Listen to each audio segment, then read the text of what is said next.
Good morning and welcome to this edition of The Spirit of the Valley. As usual, as my luck has been, I have got another fascinating visitor with me today who I've known indirectly through her daughter and when I was in school. But anyway, I've been reconnected with Laurie Levinger, who is a marvelously interesting lady who has switched her entire world and career and life to do something so humanitarian and so generous that I don't even want to give you a hint. I want Laurie to be able to tell you. But it involves Guatemala, and so that my first question for her, quite obviously, would be, what got you out of Vermont and into Guatemala? Good morning, by the way. I'm thrilled to have you here. Thank you so much, Judy. Thank you for that lovely introduction. It's kind of it was a circuitous route by which I changed my career here and started to volunteer and work in Guatemala.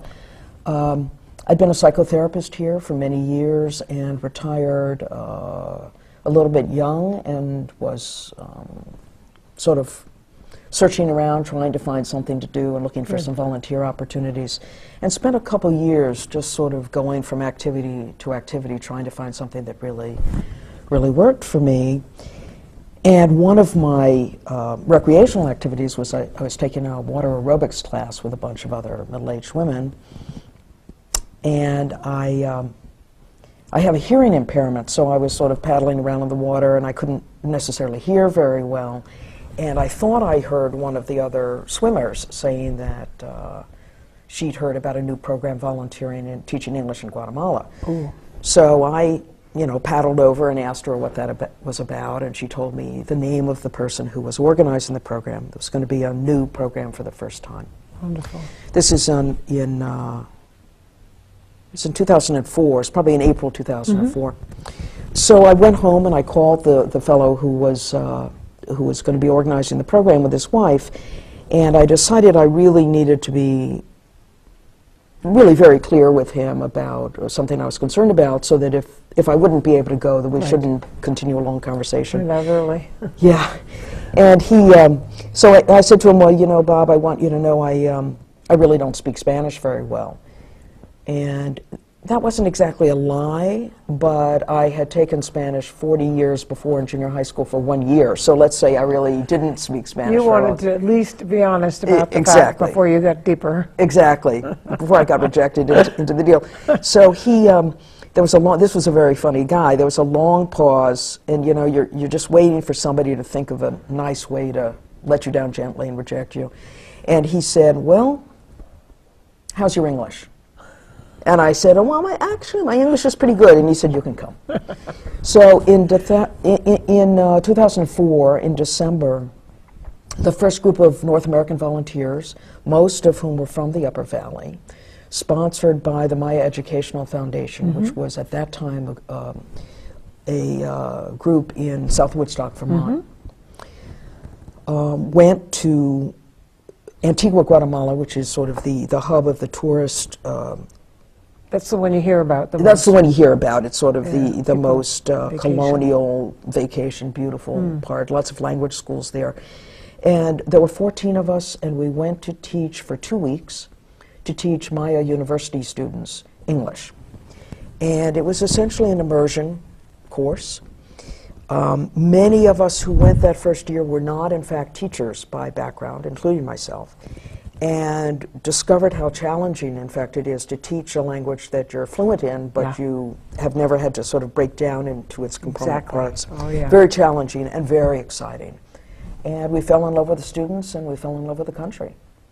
So from that 2-week period, how did it grow? You came home and then went back and stayed a while, or? Yeah, well, the program itself has been repeated every year for the past 8 years, and now, in fact, I'm the jefe, or the coordinator of the program, and we take volunteers every year. We go usually in December when the students, the Maya students, are on their vacation break. My interest was sparked, and my path became somewhat different from just teaching the English because of something that happened in that very first group of students. There were 18 students, as I said, and The first day, the teacher stood up and we introduced ourselves very slowly in English. Some of these students speak and understand English rather well, but there's a real continuum, and some of them really had no English background at all.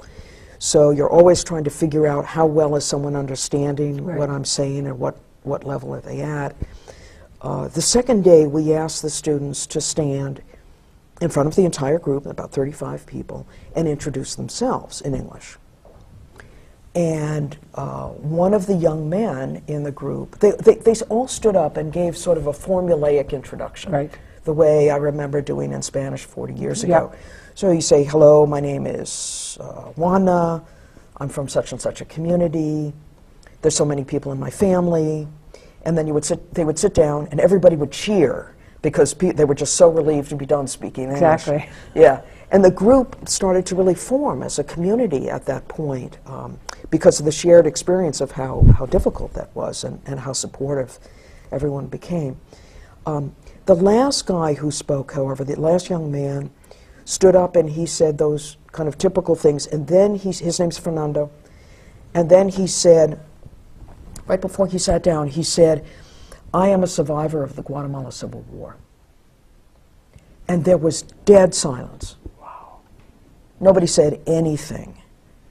And I was standing in the back listening to these introductions, and I thought, wait a minute, what did he say? I mean, Guatemala Civil War? And I really became intensely aware that I had really no idea where I was and what the history was in the country in which I found myself, and these lovely young people with whom I was working.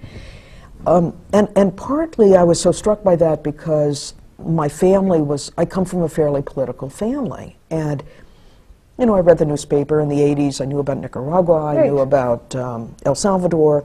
I knew nothing about a civil war in Guatemala. I knew nothing until I met you. Yeah, exactly. Well, I knew nothing until I met them. There are just bigger names out there, call them what you will, but get all the press. Exactly, exactly. I mean, to answer your question, I realized I really couldn't stand being that ignorant, and about that anyway. So I went back to Guatemala 3 months later and invited the original group of students, the original 18, to come and speak with me, and I had a translator and another colleague who'd been a former teacher also, to come and talk with us about their experience during the violence. They call it la violencia, which is an incredible euphemism for... I'd say understated. Right, a 36-year civil war, 1960 to 1996. This war was the duration of the war. And we went back in March 2005. 9 of the original 18 students came.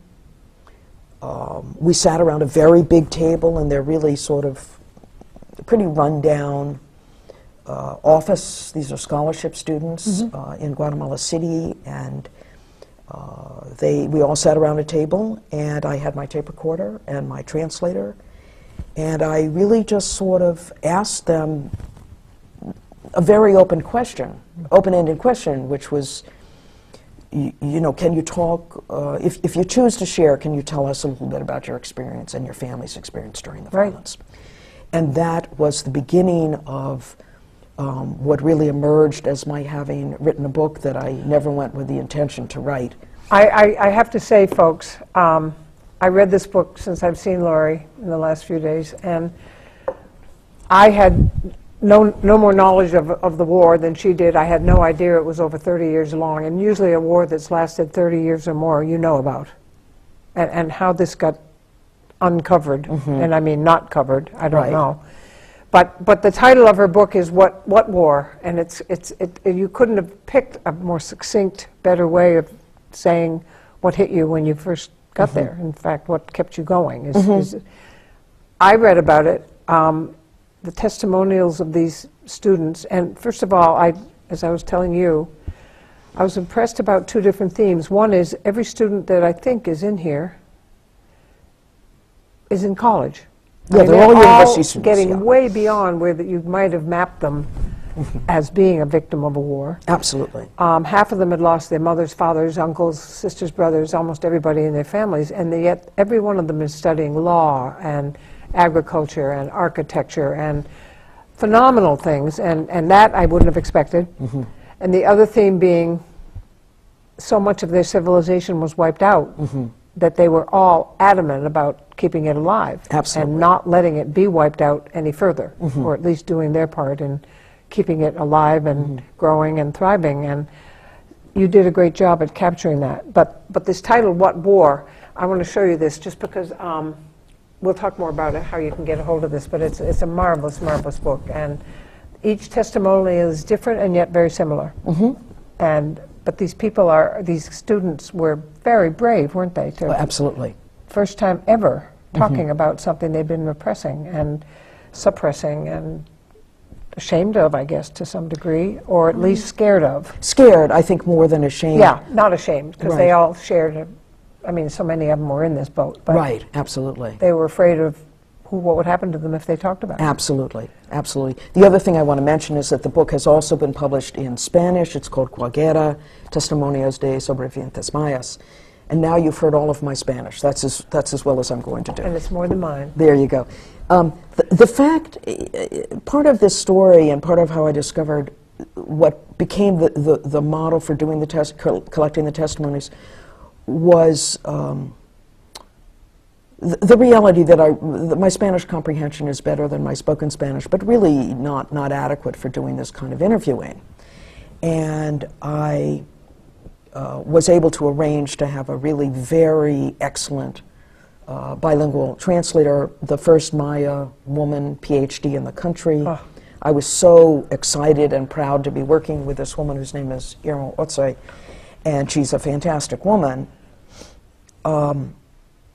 I think partly because of my background as a therapist, I'm very language-oriented, very interested in understanding quite precisely what someone's saying and clarifying if I haven't understood it exactly. And that is that's a real skill in a certain sense.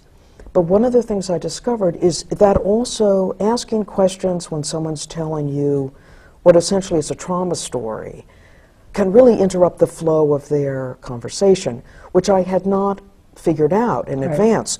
So at this first meeting with the original 9 students, I had my tape recorder, and big table, and put the tape recorder in front, and I did my introduction in English. It's translated into Spanish.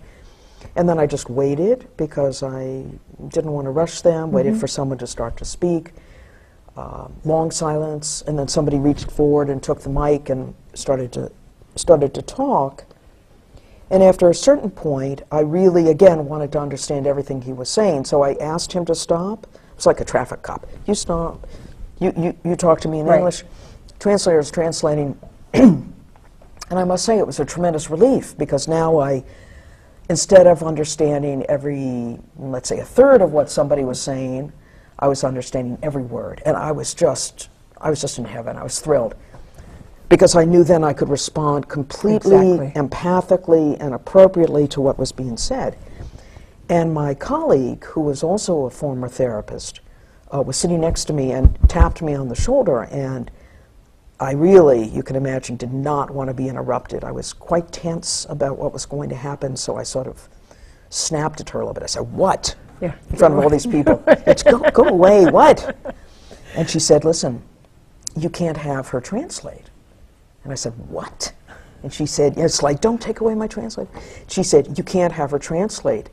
And I said, "Why not?" And you know, all the students are sitting there, they're incredibly polite, watching us have this little argument. And she said, "Because it's interrupting him.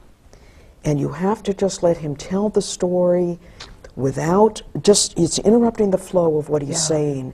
And you can't break it up. You just have to sit there and listen to what he's saying." And thank goodness she said that to me. She saved the project. And sometimes you need, an outside observer to say to you, you need to do this a little differently, and it'll really work, but you need to adjust your because it became a stream of consciousness that all of us have known and done and heard, but I can imagine if I was finally just unloading a story like they were unloading, they might not continue. Exactly. Or they might lose their way. And Exactly. then, Or if you ask a clarifying question, which is a very relevant question, but, excuse me, Fernando, was this in 1982 or 1984? Yeah. Or was this your uncle or your brother? Again, as you're saying, you interrupt the flow of how somebody is telling their story. And one of the things that we discovered after they spoke for 2.5 hours, and everyone spoke for as long or as short as they chose. And somebody spoke for 25 minutes. Somebody was so upset he couldn't speak at all, and he wrote his testimony later. Wow. You had one that did it in English. Yeah, well, One student, I think I remember saying, this is the one that could do it in English. yes. Yes, that, he did. That was must have been kind of phenomenal. It was pretty phenomenal. Yeah. And that actually is Fernando. He spoke the best English. Most of them were in Spanish and somewhere in a Maya language and then translated into Spanish and translated into English. Gotcha. Then at the very end, after this really incredibly emotional outpouring, and in fact it turns out that you can understand what somebody's saying, at least the emotional significance of it, even if you don't understand every And word. being a therapist, I have to know that you read nonverbals pretty well. Well, yes, thank you, but also the nonverbals were very clear. Right. I mean, many of them were crying. Yep. Many of them would reach out and put their hand on their friend. People would get up and walk out of the room. People got up and went and got water and brought it to their I felt that colleague. support. Yeah. Or even wanted to stand with them. Or just, Exactly. So much of this came across in the marvelous way you did it, because you obviously did it in a way that made them as comfortable as they were ever going to be talking about this. People lost half of their families, all of their families, most of their families, and they were alone, a lot of them. And They were displaced, absolutely. And that's what impressed me so much about the fact that they were all really becoming well-educated people in fields that would do well by them. Absolutely. And I couldn't get over it. I just think you hear too many stories of the fact that you lose your whole family, you're just going to sit in the dust all day, and that's the picture you get of just helplessness. But these people all were motivated to keep their culture alive. That people had tried to squash it and basically wanted them gone as a civilization. Yes, this was a genocide. This was a planned total genocide by the their own guerrilla, government. yeah, and I just got this feeling that these kids, and I say kids because they are kids, I mean they're students, but kids. That's only because I'm not one anymore. They really were strong, and when they could have ended up so weak that they wouldn't have been able to function. They were strong, they were proud, the last thing they wanted to do was see their civilization die out, even though half of the people in it had been massacred. Well, one of the things that was fascinating at the end of this first testimony, and I've taken about 20 or 25 now, I've gone back to Guatemala many times, and expanded the testimony group from just the students we're teaching to family members and other communities, is that when I asked them at the end, and these are people who know each other very well, they're all on a scholarship program, which is how they got to university in the first place, because they're from extremely poverty-stricken backgrounds. Where are the scholarships coming from? The scholarships come from the Maya Educational Foundation, Foundation. which is now in Western Mass, but at the time was in South Woodstock, Vermont, and gives many scholarships to Maya students, both at the university and the high school and also the elementary school level. When I asked them at the very end, are these stories that you all have heard from one another before? Assuming that the answer was yes. Yeah. And this is a problem with assumptions. I mean, we really don't know Don't assume. about other people's lives. And again, there was a long pause, and they said, no, we've never talked about this before. We have never told each other our history. Wow. They had told each other maybe vignettes, Yep. or they had told what they considered funny aspects of their experiences when they were children. For instance, one of the women lived with her family. When she was a child, she lived with her family for 6 months underground because the military was above them searching for anybody that they could find. And so the children were playing in the tunnels and in the dirt. and they thought this was a lot of fun. And then when they could hear that the military was coming, the parents would all shush them, and the children had to be very quiet. So they would tell stories about, oh, it was so fun playing in the dirt. Yep. So in any circumstance that they could put a good face on a situation that was clearly deeply traumatizing, they would do that. But basically, when I said to them, really, you've never talked about this, they said, no one's ever asked us. No one's ever asked what happened to you. Wow. And in some sense, that's deeply surprising, and in some sense, it is not. But when you have to ask what war, you realize how few people really knew enough about it to ask. Absolutely. Or that it was at all. Well, the people who didn't know were people like myself. Right, exactly. Or people, or North Americans, or But no tourists. journalists or no people had ever heard enough to even want to send someone to even look into it, or? Journalists, yes. I mean, I think journalists, some journalists did know. Yeah. But there were also many people in Guatemala themselves who didn't know, because the violence was perpetrated mostly in the Maya communities, and in the early 80s in the city against non-Maya, who were called Ladinos, so political people and union members. But later, as it went on, it was mostly in what's called the campo, which is the countryside, with the very, very poor people who are basically peasant farmers. And it was perpetrated outside of the usual flow of newspaper or radio communication. So many, many, many people, in fact, did not know. And I talked to some other young Maya who lived in different communities, who, the fellow I'm thinking of was 25 years old. He said, I didn't learn about this till I was in university, and I started to study Guatemalan history. So even people in their own country haven't in fact talked about it very much or very often, and partly because it is still in some sense dangerous to talk about. Yeah, I'm sure, because there's always a residual of Absolutely. the bad guys that are still waiting to find another victim. Absolutely. It's as simple as that, and their Absolutely. mindsets. Absolutely. I read something, and you referred to tunnels, something in there about a string that they had, or a line that went all the way through from the very first to the last tunnel, and they would tug on it if there was a reason. If I mean, there's danger, I thought it was just a very clever way of communicating with a lot of people, but without any real communicative devices. Absolutely. So, and they had to not make noise, obviously. So, but these testimonies, I will tell you, folks, I urge you to get into this and read it. They're all, they tug at your heartstrings when you realize what they've been through as very young people.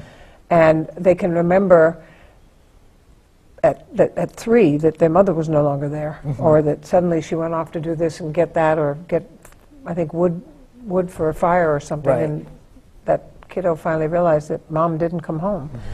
And she'd been snatched and probably massacred. And, and this is the kind of thing that, believe it or not, we're running out of time here. So I want to do this, though, right here. This is What War that Laurie wrote, and it's got some of the most incredibly touching and also very educational testimonials. You learn a lot here about a country that a lot of us haven't known about, but certainly not this awful situation that took place for over 30 years. And it's called What War, and we will put your website up, and they can get it through you. And then you have this other cute one that's just almost for children, and just very simple, simple pages with just very little text in Spanish and in English, so that people can get a kind of a kid's view, but it's also it's such an adult subject that it would be for anyone. I read it and just loved it, but I also could see a child getting a little bit of it out of it, and certainly loving the illustrations.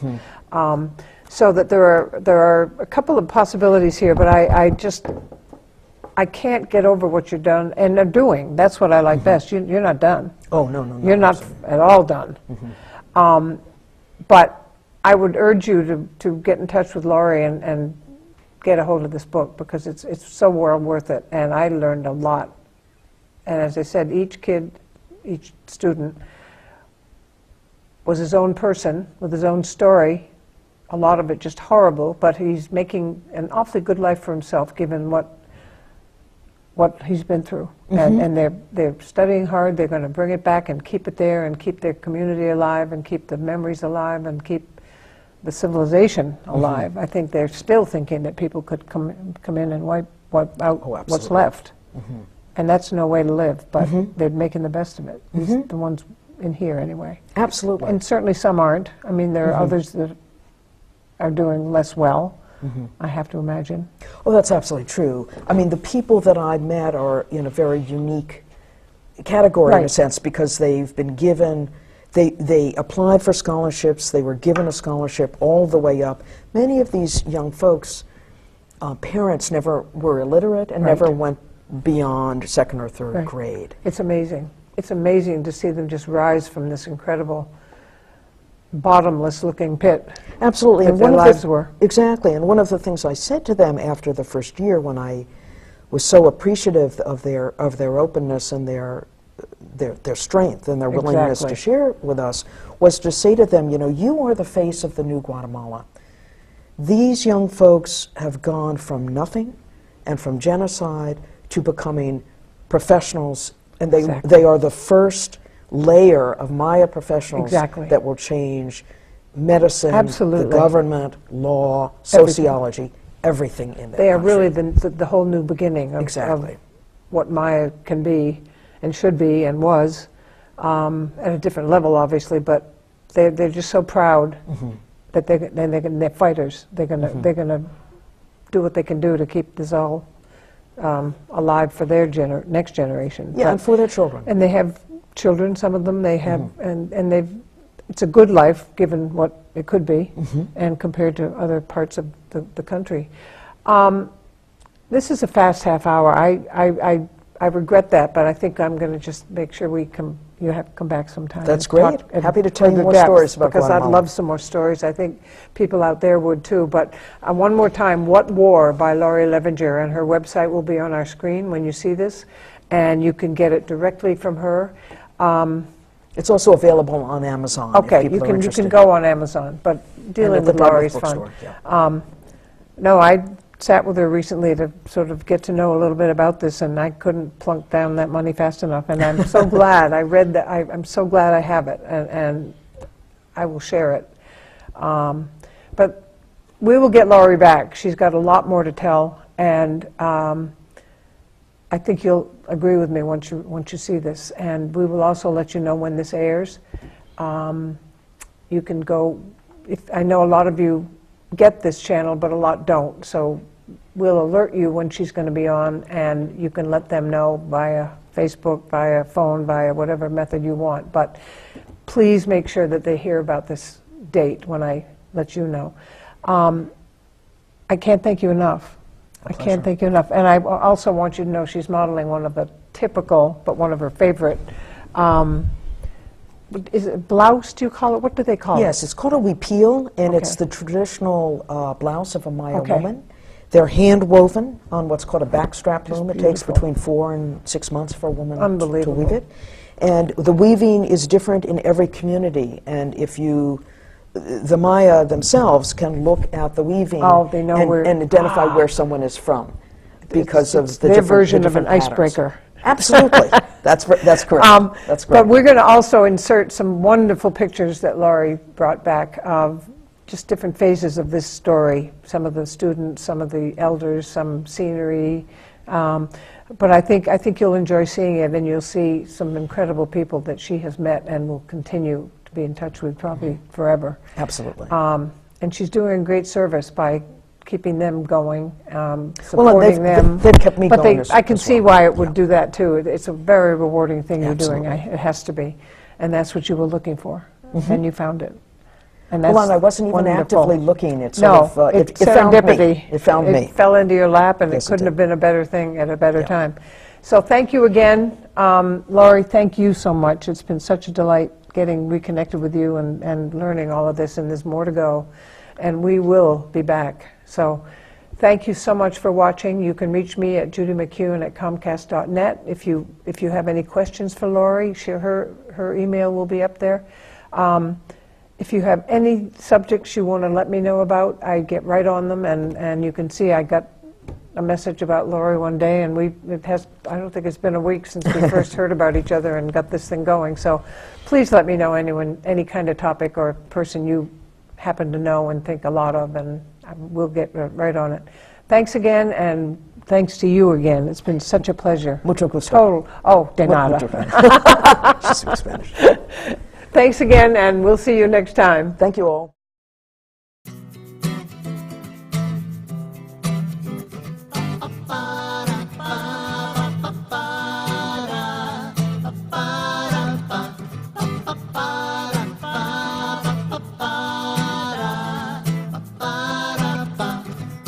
Tiene los ojos más bellos, ternura de infancia. Verdes cabellos se mueven al viento y estallan. Piel de canela que tiene la hermosa muchacha. Flores y muchos colores que pintan su vida. En un jardín de caracolas, risa infantil, sueños y auroras. Es la tierra en montañas y sangre azul. La quiero, linda como eres tú, en su cuerpo aprenderemos a vivir. Y anhelo amarte, sembrar y construir. Es la tierra en montañas y sangre azul. La quiero, linda como eres tú, en su cuerpo aprenderemos a vivir. Y anhelo amarte, sembrar y construir. Pa, pa, para, para.